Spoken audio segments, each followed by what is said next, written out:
Parents, please raise your hand if you love your child.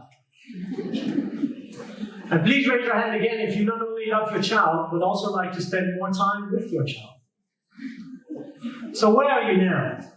You might be in a situation where your child is playing lots of games, and you struggle to understand why he or she is playing games so much. It might lead to frustrations, discussions, and fights at home. And maybe gaming has a negative influence on your child. Potentially, he's not sleeping as much as he should be, or getting worse notes at school, not living the active lifestyle like he once used to do, not living a social life anymore. Now, what kind of relationship would you like with your child? Now imagine, over here, you have a great relationship with your child. You can communicate, engage, laugh. You can speak with your child about the school day. And over here for you might mean that you have a child that sleeps 7, 8, or 9 hours a night. Or a child that gets good grades at school. A child maybe for you that does a lot of sports. Or lives a very social life. Now, gaming and esports is bigger than ever before. And do you agree with me that in order to go from where you might be now to where you want to be, wherever that is for you, sometimes you can use some help. And as mentioned, gaming and esports is bigger than ever before. It's 3.5 times bigger than the movie industry and 5.5 times bigger than the music industry. 450 million people are watching gaming competitions globally. 2.4 billion people are playing games on their mobile phones. That's almost 1/3 of the world's population. Kids don't really talk about the new shoes that they get at school. They talk about the new stuff that they bought in-game to dress up their online character. It's almost like the online appearance becomes more important than the offline appearance. Now, as a parent, you have a very big impact on the life of your child. And the impact is dependent on the relationship that you have with your child. So I'd like to ask you a question. How can you repair, retain, or reinforce the relationship with your child in order to build a great future together?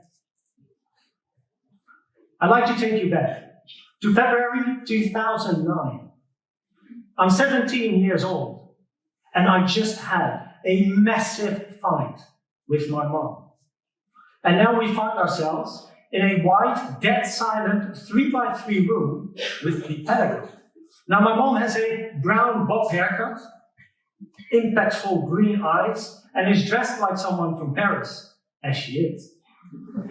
She says, "My son is a gamer and I very much dislike it. I think it's a taboo. I feel ashamed.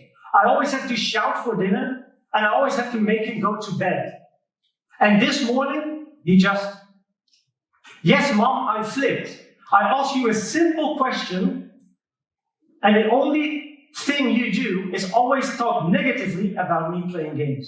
The only promise we had is that I had to do good at school, which I do. But even then, you're never showing interest. You've never asked a question. You've never attended a tournament.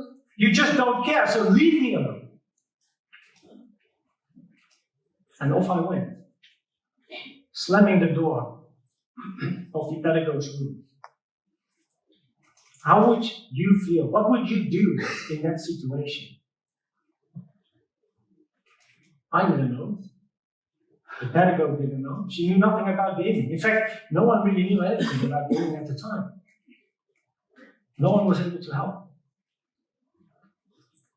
Now, 1.5 years onwards, it's June 2010.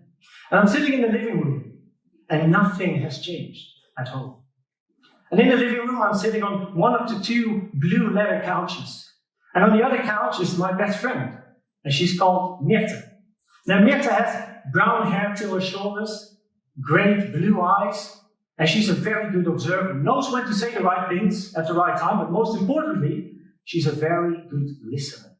And she says, "Koen, I've noticed something. You're different at school than you are at home. At school, you're engaging, enjoying, laughing, communicating. But at home, you're not. You're the opposite.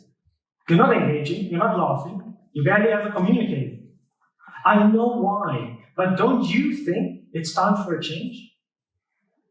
try to build a relationship again, especially with your mom, because you see, you gotta realize something. If your mom would die tomorrow, would you be able to continue living knowing that you didn't try it and give it your all? Didn't try your best to repair the relationship with your mom?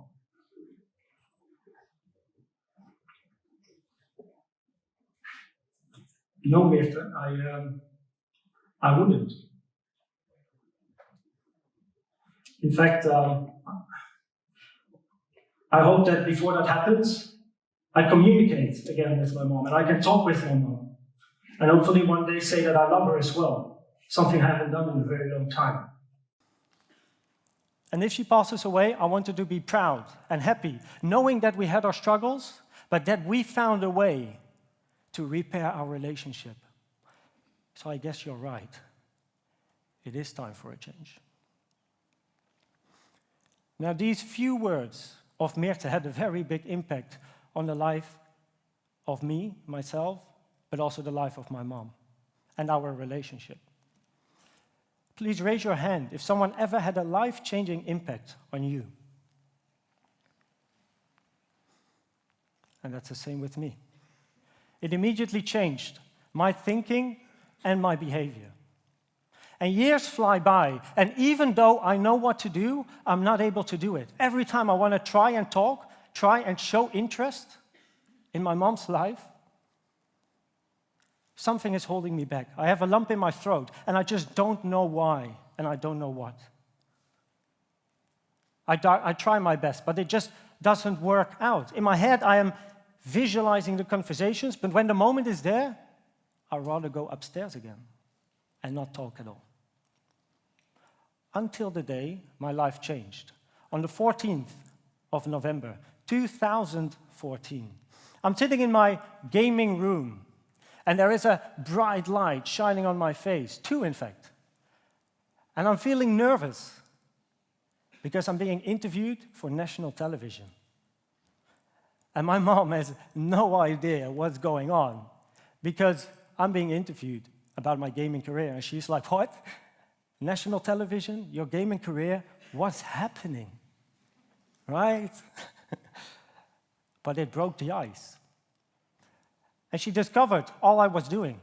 And she educated herself with all the interviews that followed. And for the first time in 8 years, I felt the support of my mom. For the first time in 8 years. And since that moment, I continuously had support of my mom. And thanks to her, I became a medical student and an international public speaker, helping parents and children around the world. I will soon also launch my Parents of Play platform to help parents repair, retain, and reinforce the relationship with their gaming children. And finally, but most important for me, on the 10th of April, 2019, this year, I stood on a stage together with my mom. And we spoke in front of 80 parents about the difficulties we encountered and also the solutions that we had. It was the first time in 10 years that we spoke about it. The first time we heard each other's story.